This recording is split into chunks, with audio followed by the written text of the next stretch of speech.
The assassin had been too smart to leave incriminating evidence beside his bed.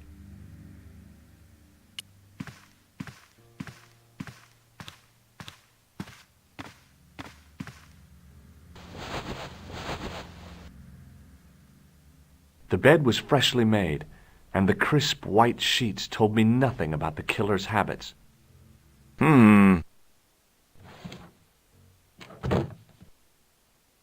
It was the battered leather briefcase I'd seen Plantar carrying just before he died.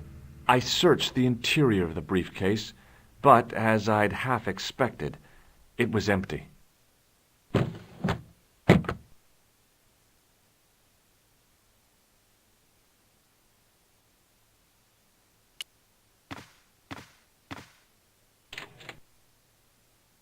The closet was a solid, impressive piece of antique furniture. It was Khan. I had the kind of feeling in my stomach that would usually send me running to the bathroom.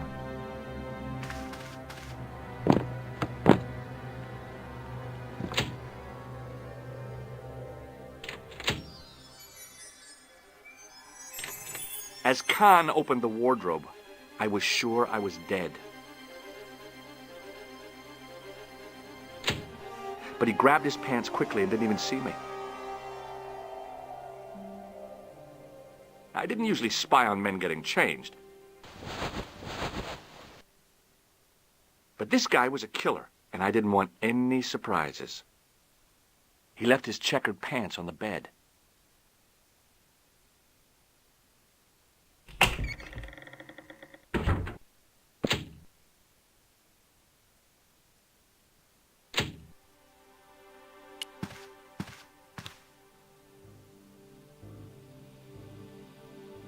A strip along the side seam of the pants had been unpicked, then sewn back up with strong thread and a special stitch. I had that kind of feeling you only get from searching still warm pants. There was nothing in the pocket. I wondered if the guy was colorblind. The pocket was empty. There was no bulge in the pocket.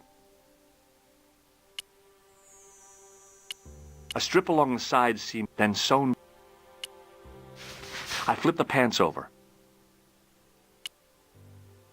I found an ordinary matchbook. No matches, no clues. But as I pulled it from the pocket, a strong thread came with it.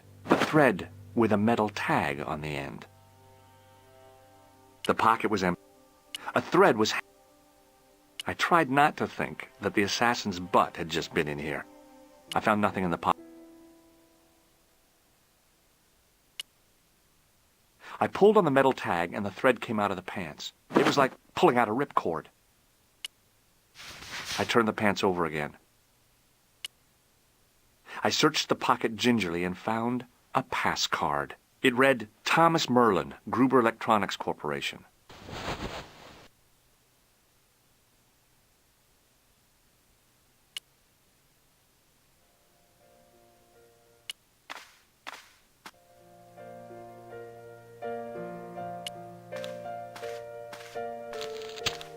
What now, monsieur?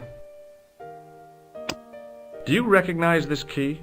That is the property of the Hotel Ubu. Correct. May I ask how it found its way from the little hook to your pocket? Would you believe it was put there by a poltergeist?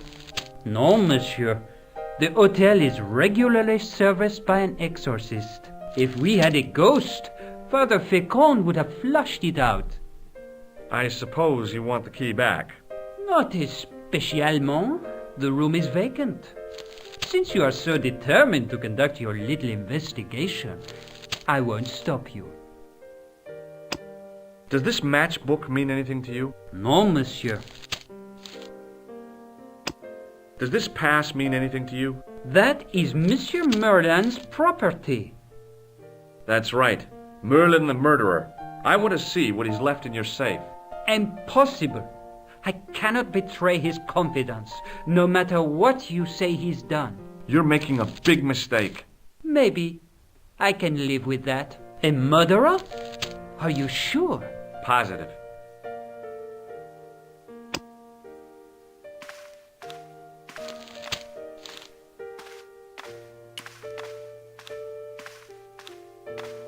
Hi, ma'am. Hello, George. What can I do for you now? Did I show you this? Yeah, This is the key to room 21. that's next to the room taken by that rotten Merlin, isn't it? Yes, and it's vacant. Really? How convenient. Maybe it was my imagination, but I had an uncomfortable feeling about this situation. Yeah. I found this matchbook in Merlin's bedroom. It came from the Club Alamut. It might be useful to find out if that club is in Paris, George. I found this pass in Merlin's room. So, that deceitful little man is passing himself off as an electrician, is he? Uh-huh. This guy probably has a million faces. I showed the pass to the clerk, hoping he'd give me Merlin's papers, but he wouldn't buy it. He's too scared. I'll give him something to be scared of. Follow me, George!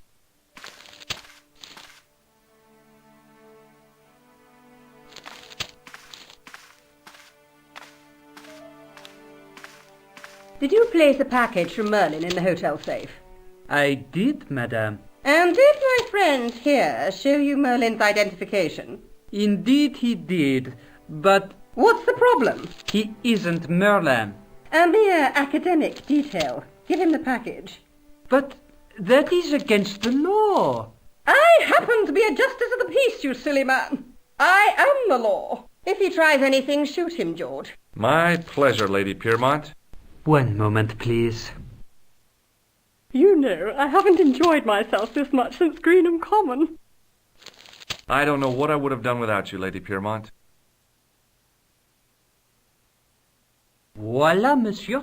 Le manuscrit de Monsieur Merlin. Thanks. How satisfying.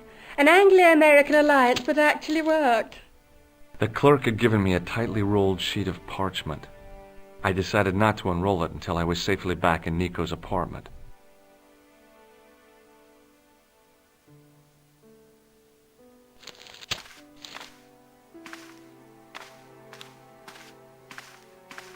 The woman was obviously English.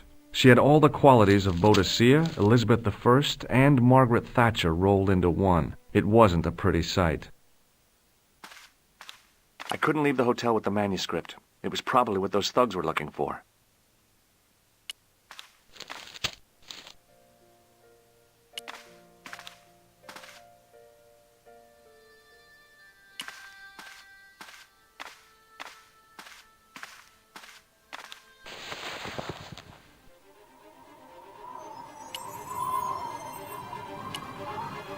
I knew this was no way to treat an ancient manuscript, but I couldn't let it fall into the hands of the goons waiting outside.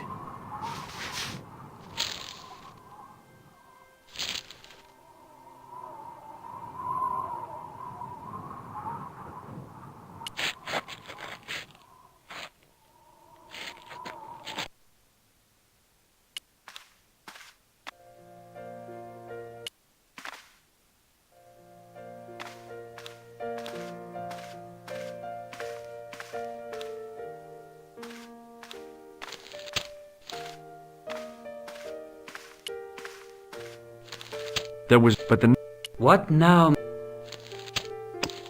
Did I show you this pass? Oui, monsieur.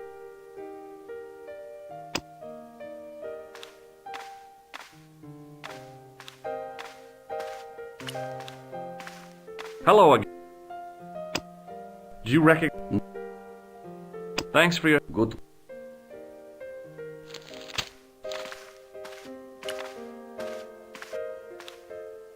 Just a minute, monsieur. What's your problem? No problem, if you cooperate. What do you want? Just a routine security check, nothing to worry yourself about. Oh, well, all right. Search him, Flap. You bet. Hey, knock it off. Get off, you big ape. Nothing, Guido. Zilch. Our apologies, monsieur. What? I had to report you to the authorities. Round here, we are the authorities. You want I should break his arms? No. Let him go, Flap.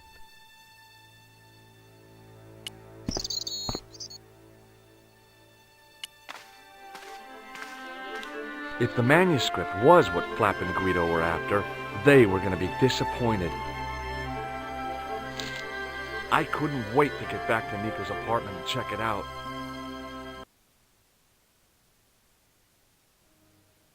Hi, how are you? Oh, hi. Come in, Josh.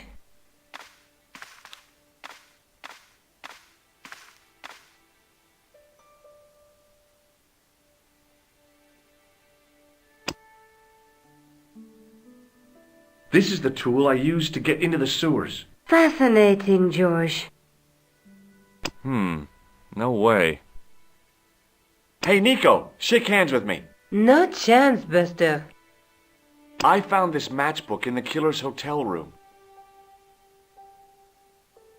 It's from the Club Alamut. Never heard of it.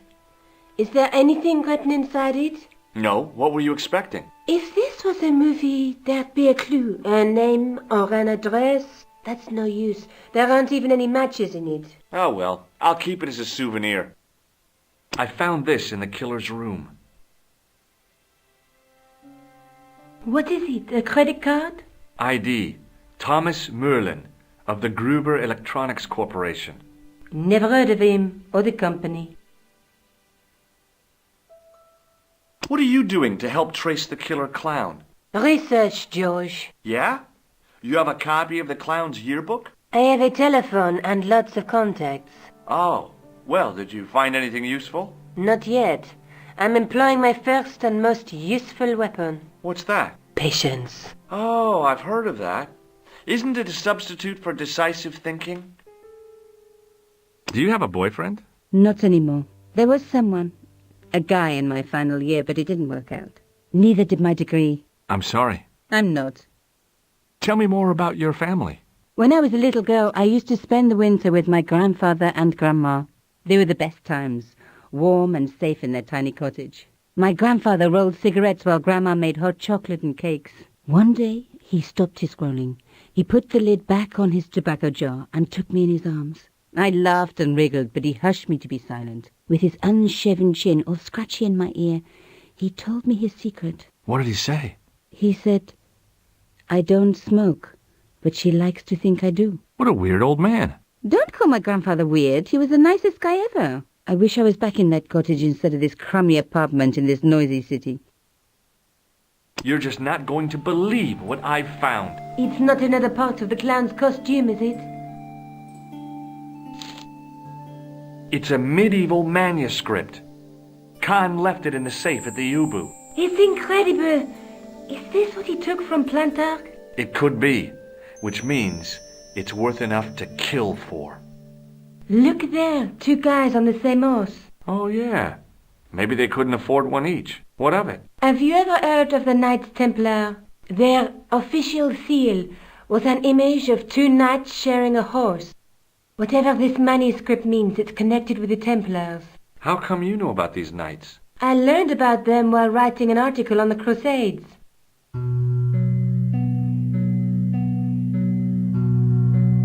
This guy, named Hughes de Payen, arrived one day at the court of King of Jerusalem. He offered to protect the Christian pilgrims from the displaced Muslim armies. The king would be able to guarantee safe transit to Christians in the Holy Land. Safer journeys meant more pilgrims, and pilgrims meant trade and wealth. The Templars proved invaluable to the king as a mercenary army. It was said that they never asked how many the enemy numbered, just where they were.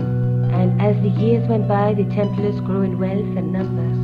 They were so rich, even kings came to them for loans. But at the height of their power, they fell foul of the King of France. He rounded them up and turned them over to the Inquisition. Thousands of Templars were subject to torture and confessed to heresy. Of course, at the hands of the Inquisition, there wasn't much they wouldn't confess to. The last Grand Master Jacques de Molay was burned alive. Jeez. So the treasure is hidden, waiting to be discovered?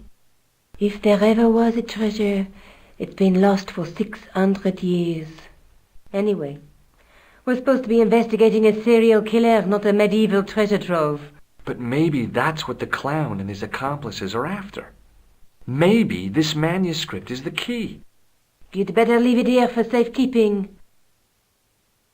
Let's take another look at the manuscript. A knight with a crystal ball. Now, there's something written on the scroll beside the knight. Yes, but it's written in Latin. Per disciplinam mea lux videbis. By my teachings, you will see the light. You speak Latin? Where did you learn a trick like that? A trick? I studied law, okay? I can read Latin. My, you're touchy. Tell me that again.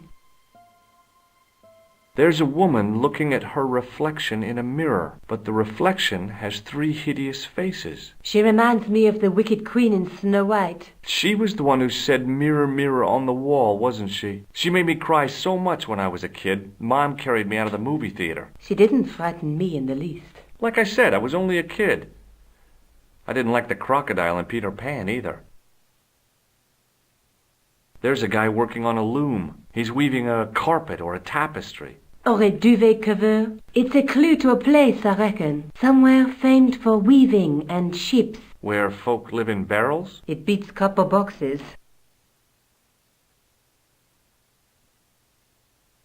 There's a guy with a sword and a bull. The only mythological bull I know of is the Minotaur, but he was only half bull. I don't think I'd like to be half a bull, even if it was the bottom half. What's that object between them? It looks like a gem on top of a tripod. Look there, 2 guys on the same horse. Let's face it, we need help, George. Someone who knows about these things. Who do you suggest? Indiana Jones? I know a guy who specializes in medieval studies. His name is Lobino. Huh. Some stuffy old fossil who gets horny over ancient relics, I suppose. Far from it. Andre isn't the stereotypical professor you have in mind. Where can I find this Lobino guy? At the Kroon Museum. I'll give you the address.